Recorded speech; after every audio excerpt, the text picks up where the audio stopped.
সুপ্রিয় শিক্ষার্থী বন্ধুরা, আশা করি তোমরা সকলে অনেক অনেক ভালো রয়েছে। তো দেখো, এখন আমাদের আসলে যেটা হয়েছে, যেটা আসলে হচ্ছে তোমার পটেনশিয়াল বুয়েটিয়ান এক্সামের যে আসলে যে রিয়ালিটি, সেই রিয়ালিটিটা নিয়ে আজকে আমরা আসলে মেনলি মোরলেস কথা বলবো, ঠিক আছে? আচ্ছা দেখো, তো পটেনশিয়াল বুয়েটিয়ান এক্সামের কেসে তোমাদের একটা প্রশ্ন যে ভাইয়া, এখানে যারা ভালো করে এরাই কি বুয়েটে থাকে, বা এরাই কি বুয়েটের টপ 10-এ থাকে, বা ধরে নিন যারা আর কি একটু পিছনে র্যাঙ্ক করে তারা কি সামনে আসতে পারবে না, বা যারা অনেক খারাপ র্যাঙ্ক করে, ঠিক আছে, বা ভালো করে না, যাদের না লিস্টেই নাম আসে না, ওরা কি বুয়েটে কোনো দিনও কি চান্স পাবে না? তো এই পুরো জিনিসটা বুঝলে আজকে আমরা আলোচনা করবো সব কিছু, ঠিক আছে? আমার বুঝলে একটু চোখেও প্রবলেম হয়েছে, আবার একটু সর্দিও, ঠিক আছে? তো ভয়েস যদি আসলে একটু খারাপ আসে, নট মাইন্ড, তবে আমি চেষ্টা করতেছি। দেখো, প্রথম কথা হচ্ছে যে পটেনশিয়াল বুয়েটিয়ান এটা কবে শুরু হয়েছিল? এক্সাম ফার্স্ট হয়, ফার্স্ট টাইম যদি হয় মুরাল্লেস, মূলত যদি খুব ভুল না বলি, সেটা হচ্ছে মনে হয় এইচএসসি 22 ব্যাচে। এইচএসসি 22 ব্যাচে এই এক্সামটা সবার প্রথম ইসিএস কর্তৃক এটা ধরে তোমার তখন চালু হয়, ঠিক আছে?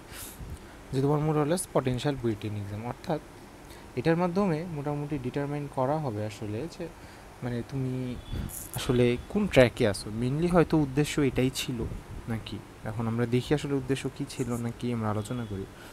তো ওইবার মনে আছে, ওইবার এক ধরনের মেনলি 23 ব্যাচ বা 22 ব্যাচে যারা সবচেয়ে ইনথুসিয়াস্ট ছিল, ওরা মোরলেস সবাই এক্সামটা অ্যাটেন্ড করেছে, ঠিক আছে? আচ্ছা, এখন ওরা যে সবাই মিলে আসলে যে এক্সামটা অ্যাটেন্ড করলো, এখন আসলে কী হলো যে, তো একটা ধরে নাও লিস্ট প্রকাশ করা হলো যে যিনি ফার্স্ট 1 থেকে তোমার হচ্ছে 1000 পর্যন্ত সবারই মোরলেস লিস্ট। তো আর কি দেখো যে আসলে দেখুন যে ওই লিস্টে এখন যারা আছে, তো এখন মোরলেস সবাই আমার সিনিয়র, হ্যাঁ। সো আমি এখানে যা বলবো, এখানে আমি একদম সম্পূর্ণ সিনিয়রদের প্রতি রেসপেক্ট রেখে বা আমি এভাবে কথাগুলো বলবো।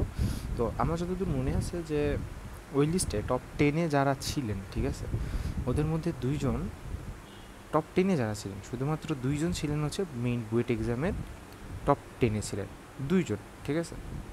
ওনারা এখনও, ওনারা অন্যতম লেভেলের ট্যালেন্ট আমার দেখা মতে, হ্যাঁ। আর বাদ বাকি যারা 8জন ছিলেন সবাই বুয়েটে আছেন, ঠিক আছে? সবাই বুয়েটে আছেন, লাইক ধরুন কেউ হয়তো বিভিন্ন ডিপার্টমেন্টেই আছেন আর কি, ঠিক আছে? তো এটা হচ্ছে কথা যে দেখো, তো ফার্স্ট থিং ফার্স্ট, দেখো একটা কথা আমি যদি তোমাকে সত্যি কথা বলি, যে বুয়েটের বা যে কোনো একটা পরীক্ষা দিয়ে তোমার আসলে র্যাঙ্ক তোমাকে আসলে সম্পূর্ণ ডিফাইন করতে পারে না। কারণ কি, কারণ তুমি দেখলা একটা এক্সামে এরকম সবাই করলো, আরেকটা এক্সামে সবাই, আরেকটা এক্সামে কী করলো, সবাই ধরে নাও যে অন্য এক ধরনের র্যাঙ্ক করলো। তাহলে এখানে আসলে ইস্যুটা কী হলো তোমাকে বলি। অর্থাৎ তুমি দেখো যে ভাই, তুমি পরীক্ষা তুমি দিবা, যেমন আমি নিজের কথাও যদি বলি, আমি লাইক ধরুন 22 ব্যাচেই, লাইক ওখানে আমার র্যাঙ্ক কিন্তু ছিল বেশ ভালোই মনে হয়েছিল আর কি, হ্যাঁ, উইথিন 300 ছিল। আর 23 ব্যাচে ছিল, সেটা ছিল হচ্ছে 165, ঠিক আছে? অথচ লাইক ধরুন হচ্ছে মেইন ভর্তি পরীক্ষাতে আমার র্যাঙ্ক কিন্তু পিছাই গেছে কিন্তু, হ্যাঁ।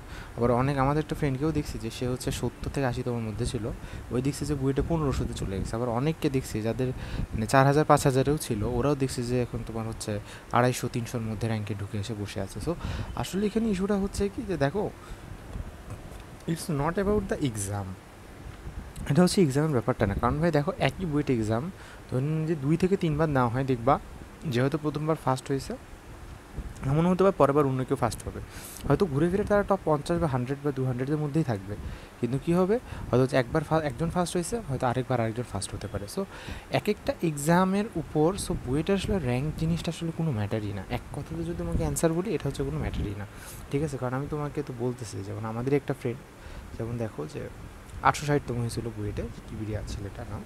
তো ওই কিন্তু হচ্ছে তোমার ময়মনসিংহ বাসা। তো ওই কিন্তু হচ্ছে যথেষ্ট লেভেলের ট্যালেন্ট, কিন্তু আইপিএইচ ওতে মেডালিস্ট, ঠিক আছে? আইপিএইচ ইন্টারন্যাশনাল ফিজিক্স অলিম্পিয়াড, এটাতে কিন্তু সে কিন্তু মেডালিস্ট ছিল। তুমি কি বুঝতে পারছো? তাহলে এটা কিন্তু আসলে কিন্তু হিউজ কিন্তু একটা অ্যাচিভমেন্ট। এখন ইস্যুটা কোথায় দাঁড়াইছে যে দেখো তো স্বাভাবিক কথা যে ওরকম জিনিয়াসের তো মানে এখন তোমাদের ভাষ্য মতো যে বুয়েট আসলে 860 মতো হওয়ার কথা না, তাই না? তো আসলে দেখো বুয়েটের ইস্যুটা এখানে যে দেখো যে তুমি বুয়েটের মতো করে আগাইলে তুমি বুয়েটের মতো করে পড়তে হবে। মানে বুয়েট তো জিনিসটা এমন না যে তুমি বুয়েটে লাইক ধরে নাও যে ভালো একটু সামনের দিকে র্যাঙ্ক করলে তুমি বেশি মেধাবী, পিছনের দিকে এত হইলে তুমিও মেধাবী, ঠিক আছে, বাট 0.1% কম মেধাবী, এই ধরনের আজের কোনো জিনিস না, ঠিক আছে? বুয়েটে ফ্রম 1 to 1000, ঠিক আছে? কেউ কাউকে আমি কারো চেয়ে কম বলবো না, বাংলা কথা, এটাই হচ্ছে অ্যান্সার। তো টপ 10-এর হিসাবটা আলাদা, কিন্তু তারপর থেকে আমি লাইক ধরে নাও যে কাউকে কারোর সাথে আমি ডিফারেন্স করতে পারবো না ভাই, ঠিক আছে? কারণ আমি নিজে এখানে এসে দেখছি যে এখানে কী টাইপ ছেলে পেলে, প্রত্যেকটা বুয়েটিয়ান বেশ স্বতন্ত্র, এবং এদের মানে তোমার জিনিয়াস লেভেলটাই আলাদা, এদের মানে আসলে ব্রেনের লেভেল, জিনিয়াস লেভেল এক কথাতে আলাদা। এখন তুমি বলছো ভাই তাহলে যারা চুয়েটে পড়ো ওদেরকে আপনি অ্যাকনোলেজ করছেন না, আমি তোমাকে শুধু বুয়েটের সাপেক্ষে বুঝি, ঠিক আছে? ওনারাও যথেষ্ট লেভেলের মেধাবী, বুঝতে পারছো? এটা সত্য কথা। তো এখানে আসলে মেইন ইস্যুটা হচ্ছে যে তুমি দেখো যে আসলে এই এক্সামের র্যাঙ্ক ম্যাটার করে না।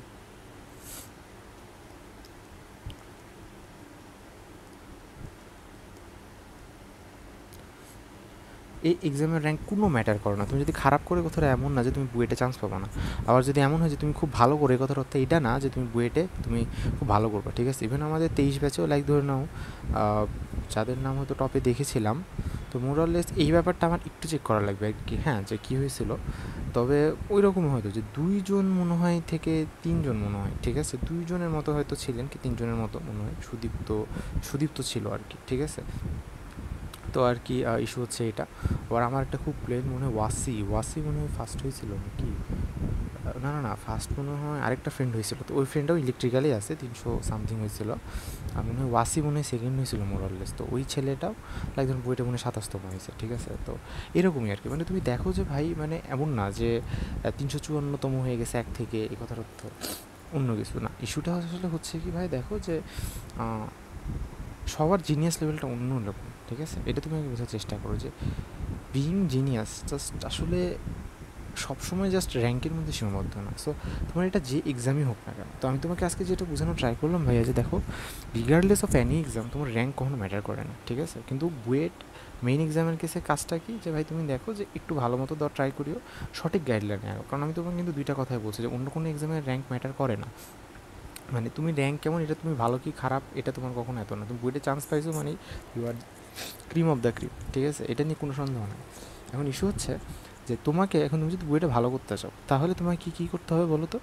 তোমাকে নির্দিষ্ট কিছু টেকনিক্স অনুযায়ী তোমাকে আগাইতে হবে। লাইক কোন জিনিস পড়তে হবে, মানে এটা কিন্তু তোমাকে চ্যাপ্টার ওয়াইজ, অঙ্ক বাই অঙ্ক কোন জিনিস পড়তে হবে, কোন জিনিস পড়তে হবে না, এই অনুযায়ী তোমাকে কিন্তু আগাইতে হবে। আর সাথে কি তুমি যদি মেইন পরীক্ষা থেকে ভুল না করো, যেমন আমার কিছু মেইন পরীক্ষাটা হয়েছিল যে আমি যেমন 5 থেকে 6টা ম্যাথ মানে ডাটা মিস্টেকের মতো ভুল করে আসছি, যেটা আসলে এক সম্পূর্ণ লেভেলে অনুচিত একটা কাজ ছিল। তো এরকম ঘটনাগুলো তোমরা যাতে কোনোদিন ঘটাবে না। তাহলে আমি আসলে এখানে কী বুঝাইতে চাইলাম ভাই, তুমি বলো তো? যে পটেনশিয়াল বুয়েটেন এক্সামে অনেককে দেখছি যারা মানে খুব মানে লাইক ধরুন টপ লিস্টে থেকেও লাইক অনেকে এমন হয়েছে বুয়েটেই চান্স পায়নি, অনেকে টপ 10-এ থেকেও লাইক ধরুন হ্যাঁ বুয়েটে চান্স পেয়েছে, আবার টপ 10-এ থেকে আবার টপ 10-এও থেকেছে, অনেকে টপ 10-এর বাইরে থেকেও টপ 10-এ এসেছে, অনেকে আবার 100-200 থেকেও 700-800-তে গেছে, অনেকে 800-700 থেকেও বুয়েটে 100-200-তে আসছে। সো আসলে ইস্যুটা হচ্ছে যে এটা সর্বোচ্চ তোমাকে এটা ইন্ডিকেট করতে পারে যে হ্যাঁ তুমি ভালো করছো কি করছো না, ঠিক আছে? মানে তুমি বুয়েটে চান্স পাওয়া কি পাবা না, এটা একটা ইন্ডিকেটর হতে পারে যে তুমি বুয়েটে চান্স পাচ্ছ কি পাচ্ছ না। এটার বেশি এখন তুমি বুয়েটে যে ওই র্যাঙ্কই করবা বা ওটা যে খারাপ করবা না, ওটা যে ভালো করবা না, এটা এটা এটা বলা পসিবল না। এটা তোমার ওই দিন তুমি পরীক্ষার হলে কীভাবে পরীক্ষা দিছো এটার উপর ডিপেন্ডেন্ট। তো এখন কথা হচ্ছে আচ্ছা, তো should you get tensed for the exam or এটার রেজাল্ট? আচ্ছা এখন আমি একটা কথা বলি, দেখো তোমার নাম যদি তুমি যদি ভালো মতো পরীক্ষা দিয়ে রাখো, বা তুমি যদি একদম সৎ মতো পরীক্ষা দিয়ে থাকো, টপ 1000-এর মধ্যে থাকো, সো তুমি গ্রেটফুল থাকা উচিত যে হ্যাঁ তুমি ভালো করবা।